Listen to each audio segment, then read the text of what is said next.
Hello everyone, Bala this side. और आज हम बात करने वाले हैं कैसे हम प्रोफेशनली अपने पेजेस को, जो हमारे पेजेस होते हैं उनको हम स्कैन कैसे करें। क्योंकि हमें कई बार ऑफिस में, कई बार स्कूल के अंदर और कई बार जब हम किसी ऑनलाइन किसी असाइनमेंट को, किसी टास्क को सबमिट कराने वाले होते हैं, तब हमें इसकी ज़रूरत पड़ती है। और अगर हमारे घर में या ऑफिस में स्कैनर है तब तो बहुत अच्छा होता है, लेकिन अगर हमारे पास में स्कैनर नहीं है तो हमें बहुत दिक्कत होती है। इसीलिए आज मैं बताने वाला हूँ कि कैसे हम अपने फ़ोन से पेजेस को स्कैन करके हमें जहाँ पर भी उसको भेजना है, चाहे हमें मेल करना हो, चाहे हमें वो व्हाट्सएप के थ्रू किसी को भेजना हो, चाहे हमें पीडीएफ बना के प्रिंट करना हो, हम उसको कैसे कर पाएंगे। तो अब हम फ़ोन से समझते हैं कि कैसे हम अपने फ़ोन से इसको स्कैन कर सकते हैं। इसके लिए कौन कौन से सॉफ्टवेयर की हमें ज़रूरत पड़ने वाली है।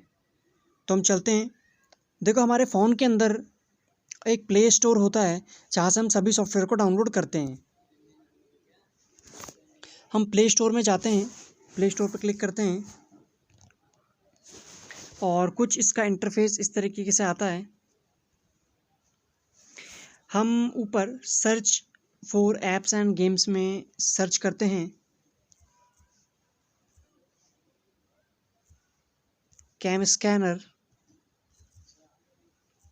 ये हमारे उस सॉफ्टवेयर का नाम है जिसके द्वारा हम पेजेस को स्कैन करने वाले हैं। तो इसको सबसे पहले डाउनलोड कर लेते हैं। मैंने ऑलरेडी डाउनलोड किया हुआ है।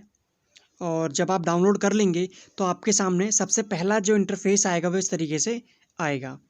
इसके अलावा मैंने इसको डिस्क्रिप्शन में भी इसका लिंक दिया हुआ है, वहाँ से भी आप इसको सीधा डाउनलोड कर सकते हैं। इसको ओपन कर देते हैं। कुछ इस तरीके से इसका इंटरफेस आएगा।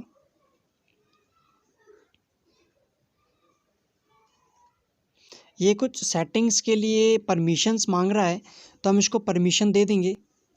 कैमरे की और स्टोरेज की परमिशन हम इसको दे देंगे, तभी इसके फ़ोन का जो तभी हमारे फ़ोन का कैमरा स्कैन करना चालू करेगा और स्कैन करके स्टोर में स्टोरेज होना शुरू हो जाएगा। तो परमिशन दे के हम वापस आ जाते हैं। अब यहाँ पर दिखा रहा है स्टार्ट स्कैनिंग। तो हम स्टार्ट स्कैनिंग पे जब क्लिक करते हैं तो अभी इसकी ऑटोमेटिक सेटिंग जो थी वो हो चुकी है।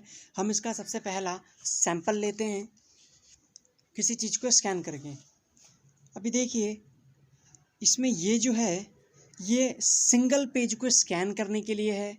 और जब हमें बहुत सारे पेजेस को एक साथ स्कैन करके कहीं भेजना होगा तो हमको उसके बगल वाला, यानी कि ये, इस पे हमको क्लिक करना पड़ेगा। अगर हम इस वाले पे क्लिक करते हैं तो सिंगल पेज स्कैन होगा और सेव हो जाएगा। लेकिन अगर हम इसके बगल वाले को क्लिक करते हैं, यानी कि इसको क्लिक करते हैं, इसके बाद हम स्कैन करते हैं, तो हम एक साथ बहुत सारे पेजेस को स्कैन कर लेंगे। जैसे मैंने ये स्कैन लिया और मैंने इसको क्लिक कर दिया। इसके बाद यहाँ नीचे दिखा रहा है 1। इसके बाद मैं दूसरे पेज को स्कैन करता हूँ और मेरा दूसरा पेज भी स्कैन हो गया। अगर हम चाहें तो यहाँ से हम इसकी फ्लैश लाइट का टॉर्च ऑन कर सकते हैं और उसके बाद स्कैन कर सकते हैं। तो मैं अपने सारे लगातार पेजेस को स्कैन कर रहा हूँ।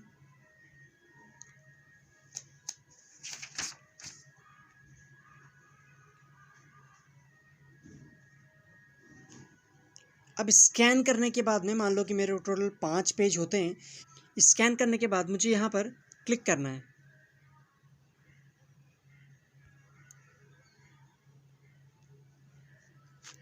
अब ये मुझसे वो एरिया पूछ रहा है कि मुझे कितने एरिया को कैप्चर करना है। तो ये उसी के लिए लाइन दी हुई है। मुझे जितना एरिया को कैप्चर करना है उतने एरिया तक मैं अपनी इस लाइन को लेके चला जाऊंगा। तो मैंने इतना एरिया सेलेक्ट कर लिया और इसको ओके कर दिया। यहाँ पर मैं नाम डाल देता हूँ।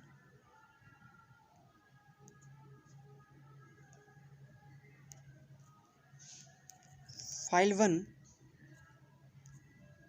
और उसको ओके कर देता हूँ।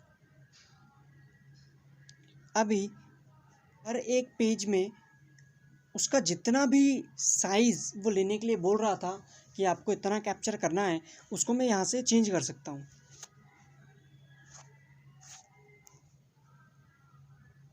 अगर मेरे से एक्स्ट्रा कोई पार्ट है और वो एक्स्ट्रा आ रहा है मेरे स्कैनिंग के अलावा, वो मुझे नहीं चाहिए, तो उसको मैं यहाँ से इस तरीके से हटा सकता हूँ।